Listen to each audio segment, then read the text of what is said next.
La Zona Cero.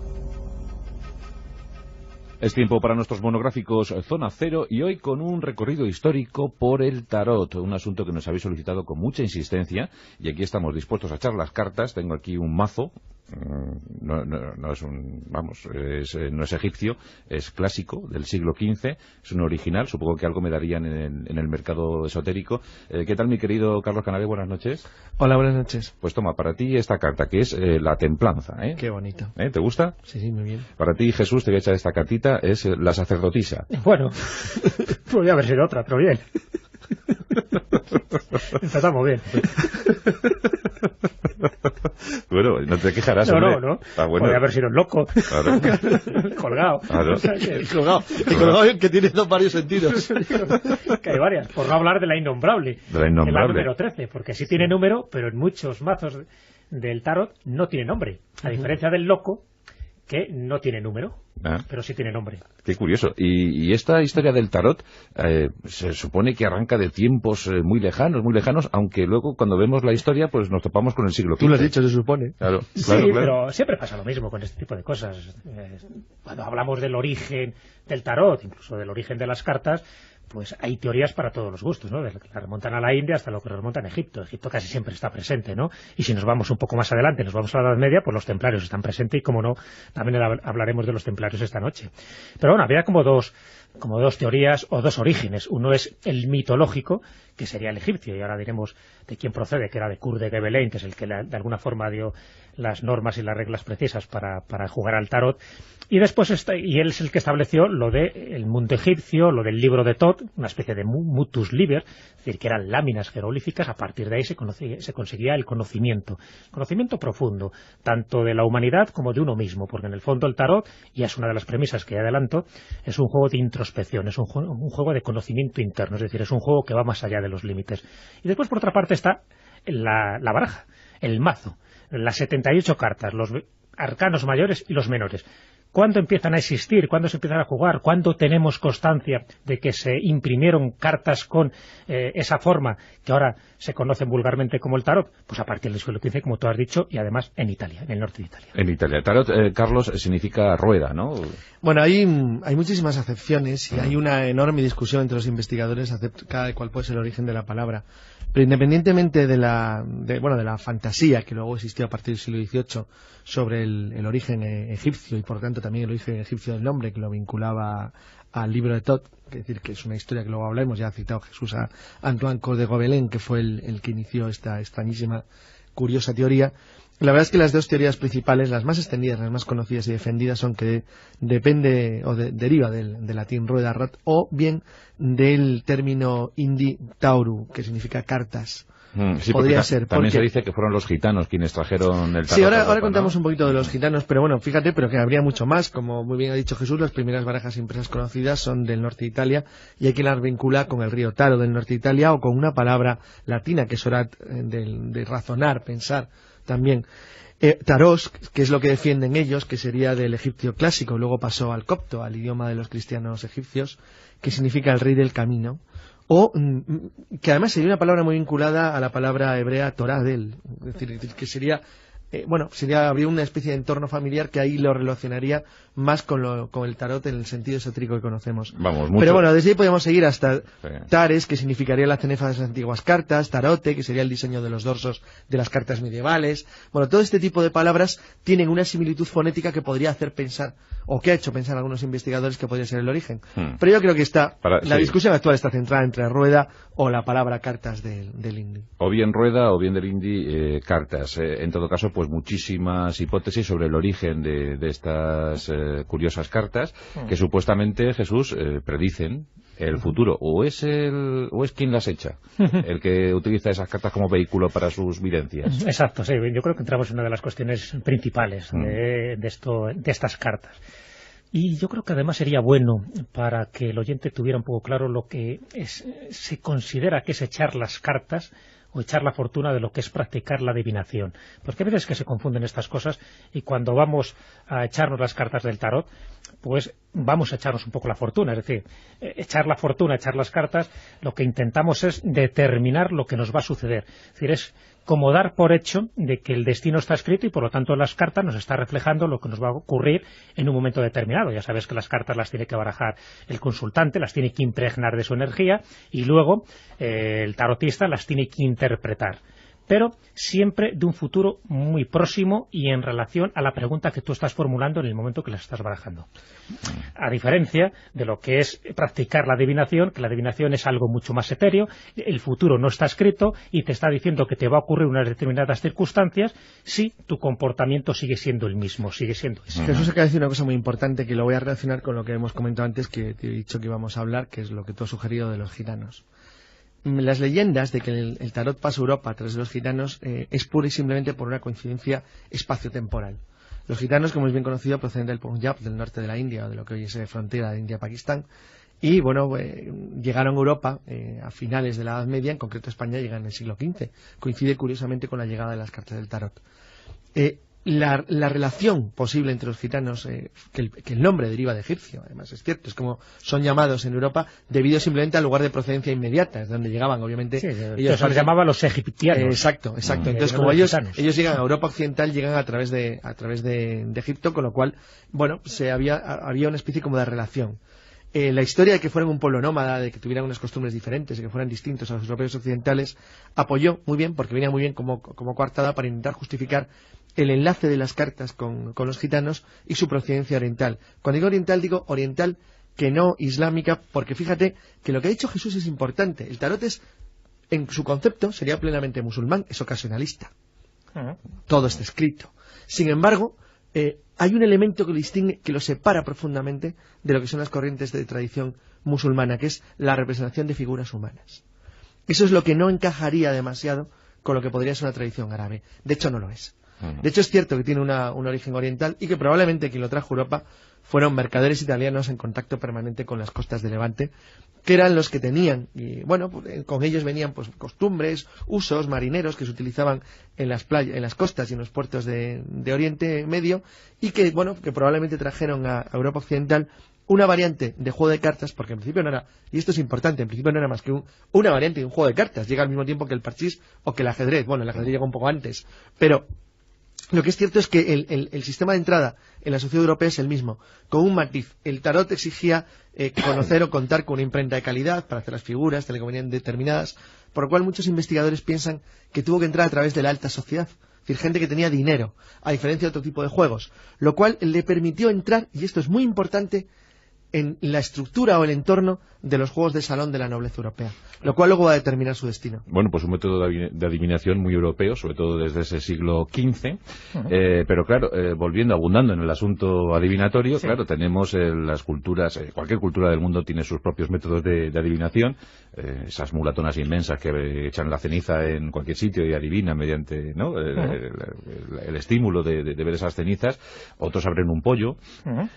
¿Esto es homologable? ¿El tarot se puede homologar a estas prácticas adivinatorias? Claro, hay diferenciado un poco lo que son métodos de adivinación en general y lo que es el echar las cartas en particular. Cartas es la adivinación inmediata. Claro, el tarot lo que pasa es que, y ahí es un poco a donde quería llegar, es una mezcla de las dos cosas. Por una parte es echar la fortuna, es decir lo que te va a ocurrir en un breve periodo de tiempo, tanto en el amor como en tu trabajo, pero también es algo más profundo. Y ahí es lo que han intentado incidir pues muchos esoteristas, porque desde luego el tarot no ha sido indiferente a todas las corrientes esotéricas, sí. Pues desde finales de la Edad Media hasta ahora mismo. No, pero lo que me gustaría saber es si es un método universal, o sea, o más bien depende del tarotista que esté echando las cartas. Claro, vamos a ver. O sea, aparece la sacerdotisa y eso es así, o sea, ya tiene algo escrito, algo fundamental, o es algo que el tarotista luego tiene que interpretar. Sí, tiene que interpretar, pero nunca a nivel individual. Eso es una de las reglas fundamentales cuando tú echas las cartas del tarot. El tarot se tiene que interpretar de una forma global. De hecho, los métodos que se utilizan hay muchísimos. El clásico, por ejemplo, es el de las 10 cartas, o también se llama la cruz céltica, que son 10 cartas que tú expones en el tapete y luego las tienes que interpretar de una forma global. La primera sería el consultante en el momento presente y luego vas viendo los momentos actuales, las influencias que tiene, los peligros, etcétera, etcétera. Entonces, cualquiera puede echar las cartas? Cualquiera podría echar las cartas, efectivamente. Vamos a ver, hay dos cosas ahí, que es un poco también casi mi teoría particular. Hay una técnica, es una técnica evidente. Tú estudias un libro del tarot o varios y consigues una técnica de cómo echar las cartas. Este sistema, por ejemplo, que te digo de las 10 cartas o la cruz céltica y muchos más que hay. Por lo tanto, hay una técnica que tienes que valorar y hay un orden establecido.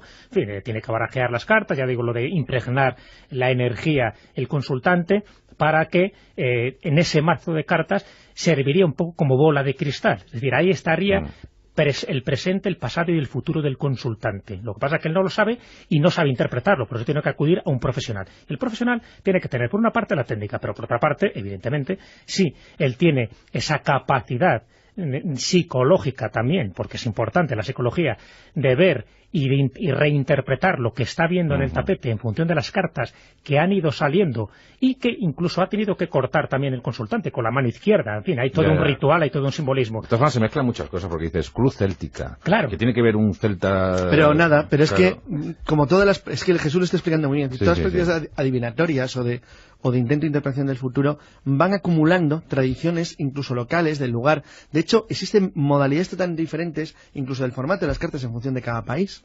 Entonces, lo que está explicando es muy correcto, es decir, porque efectivamente, y además el folclore se construye así, se van añadiendo cosas diferentes, elementos distintos, incluso algunos pura y simplemente por el hecho de introducir elementos de carácter atractivo, hacer una especie de entorno, de ritual, un protocolo, es decir, algo que haga que aquello sea un acto más mágico o más atractivo, más interesante para la persona que va a consultar, que le haga pensar o que le haga creer que lo que el que está echando las cartas, sea más sugestivo, exacto, le va a permitir acertar con seguridad lo que es eso, es decir, la interpretación.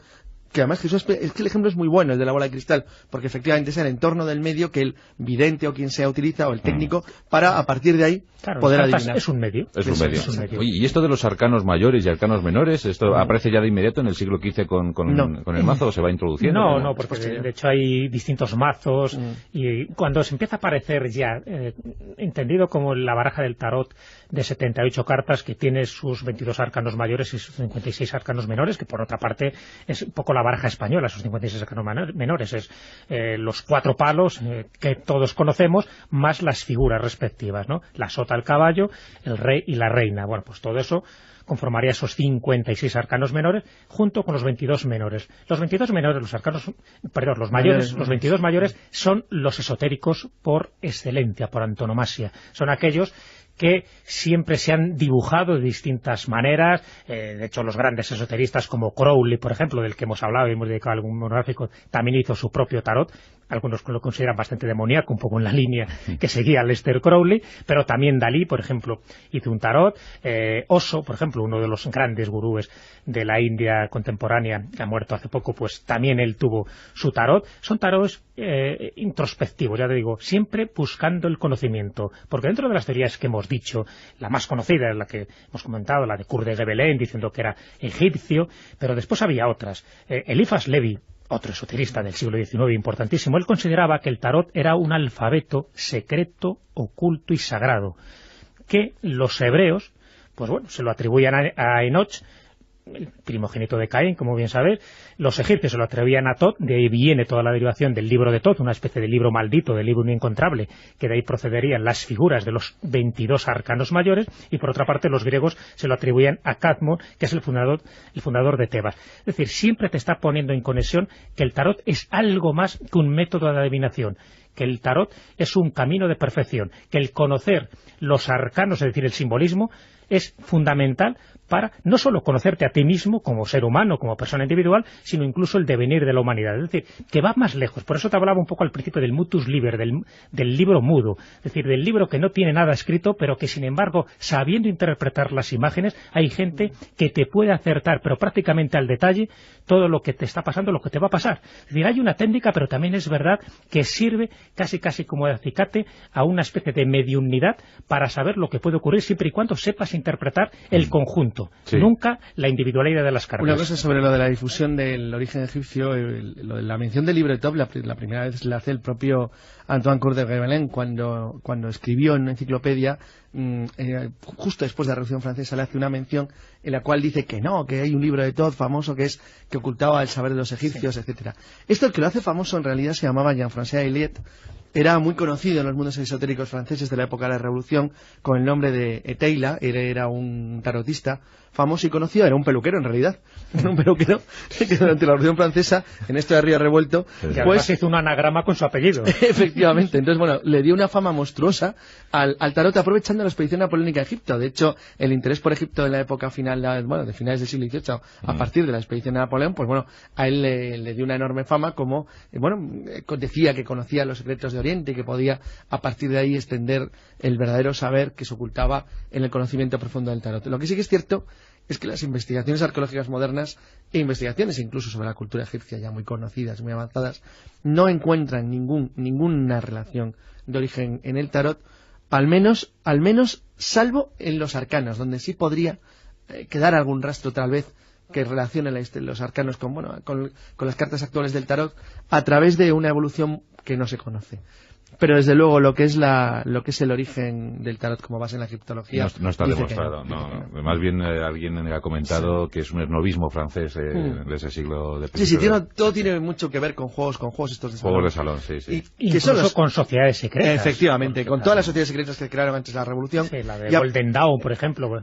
Pero también tuvo su tarot propio. Sí, por supuesto, porque ya en el siglo XIX, como es un siglo más tarde, es que se los hacían ya exprofeso para sus rituales, sus ritos y sus propias estructuras de cómo organizar su pensamiento, de adivinación del futuro y demás. Sobre todo impresionaba mucho a los nuevos, claro. O sea, muy llamativa. O sea que el futuro está ahí, el futuro está escrito. El futuro está ahí. A mí lo que siempre me ha llamado la atención del tarot... Deberías estar más temeroso, Jesús. Bueno, parece islámico ya. La verdad que sí, la verdad que me ha traído muchísimo el tarot, y de hecho yo he echado también las cartas del tarot y me he sorprendido incluso de la fiabilidad que pueden tener. Yo no tengo, os puedo asegurar, ningún tipo de poder, ¿no?, para adivinar el futuro, pero por eso digo que hay una técnica que si la sabes interpretar y utilizar, sí que eres capaz pues de acertar, pero de acertar que puede dejar a la gente sorprendida y a ti el primero, ¿no? Lo que más me ha llamado siempre la atención del tarot, desde siempre, es el carácter esotérico y simbólico que tienen sus cartas. Es tan importante que solo voy a citar 3 ejemplos para que todos los oyentes se den cuenta de que no solo estamos hablando de una parte histórica que puede ser más o menos bonito, en los orígenes, sino de toda la trascendencia simbólica que tienen las cartas. Por ejemplo, hay una ley de la repetición que se llama dentro de las cartas del tarot. La ley de repetición es que se encuentran, además, en multitud de lugares dentro de lo que es la baraja, el mazo del tarot. Los símbolos siempre aparecen 2 veces en el juego. Es decir, tenemos 2 leones, por ejemplo, en la carta 11 y la 21, tenemos 2 pares de jarras con agua, en la carta 14 y la 17, tenemos 2 mujeres embarazadas, en la carta 3 y la 17, tenemos 2 lugares con estrellas, en la carta 7 y 17, tenemos 2 perros azules. Es decir, este tipo de simbolismo no es casual. Es decir, cuando se repiten, y además no se repiten igual, siempre hay pequeñas diferencias según en la carta donde esté representado alguno de los objetos que te acabo de decir. Por lo tanto, se tiene que interpretar en función del contexto. Pero que es curioso esa ley de la repetición que se da de una forma sistemática. Otra, por ejemplo, es la ley del 3+1. La ley del 3+1 lo que significa es que, en general, hay siempre grupos de 4 elementos. 3 son muy parecidos y un cuarto es distinto. Por ejemplo, hay 3 grupos de cartas. Hemos hablado de los arcanos mayores, de los arcanos menores y también de las figuras de las cartas, que son la reina, el rey, el caballo y la sota, además del loco, que es el comodín. Por otra parte, hay 4 palos en los arcanos menores, de los cuales 3 están numerados y 1 no está numerado, que es el palo de oros. Hay 4 caballos en las cartas, llamadas figuras, que son los... Bueno, 3 de ellos son azules y 1 es blanco. Es decir, hay una repetición en este tipo de cosas que tampoco es casual. Y por último, es otro ejemplo de los muchos que se pueden poner dentro del simbolismo esotérico del tarot, es la ley de las miradas. Importante. La ley de las miradas, además, es algo que se ha descubierto hace muy poco. Esto no lo sabía ni Kurt de Göbelen. Una de las cosas que se ha descubierto hace poco es que, según para donde miren las figuras del tarot, está significando una cosa u otra. Es decir, todas aquellas que miran para la izquierda están observando el pasado. Todas aquellas figuras que miran a la derecha, el futuro. Y ojo, aquellas figuras que miran de frente, o bien aquellas cuyas miradas de los personajes se cruzan, porque ya vemos que en el tapete hay varias cartas, bueno, pues aquellos de los personajes que se estén cruzando lo que está revelando es el presente. Bueno, pues fíjate la cantidad de interpretaciones de juegos esotéricos que tiene el tarot, aparte de los muchísimos que se podrían ir desgranando y que por supuesto en este monográfico no nos va a dar tiempo. Bueno, pues un pequeño recorrido histórico por el tarot, por sus presuntos orígenes, por los significados que nos puede reportar una buena echada de cartas, aunque hay quien afirma que el tarot no tiene futuro, pero bueno.